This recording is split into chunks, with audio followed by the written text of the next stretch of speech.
आज आपण आहोत वरळी डोम येथे, जिथे दोन ठाकरे बंधूंचा विजय मेळावा पार पडणार आहे। आपल्या सोबत काही कार्यकर्ते आहेत, आपण त्यांना विचारूया त्यांच्या काय भावना आहेत। सर, आज वरळी डोम येथे दोन्ही ठाकरे बंधूंचा मेळावा पार पडतोय, विजयी मेळावा पार पडतोय, काय भावना आहेत? आज महाराष्ट्रातील तमाम मराठी माणसांचं स्वप्न पूर्ण होणार आहे।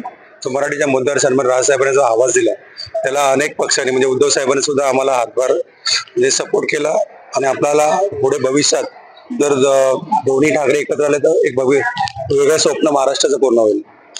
एकूणच सर बघायला गेलं तर दोन्ही ठाकरे बंधूंनी हिंदी सक्तीच्या विरोधात आवाज उठवला होता आणि त्यांच्या या लढाईनंतर सरकारने सुद्धा हिंदी सक्ती विरोधातला जो GR होता तो रद्द केलाय।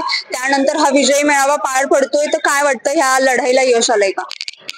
ऍक्च्युअली सन्मान्य राजसाहेब जेव्हा आवाज देतात भल्याभल्यांचे म्हणजे भले भले नेते असू दे कोणी असू दे, सन्मान्य राजसाहेब ठाकरेंचा आवाजच वेगळा आहे, त्यांची एक ताकद वेगळी आहे। मराठी माणसाची पहिल्यापासून पक्षाचा जन्म त्या मराठी भाषेवरच झालाय।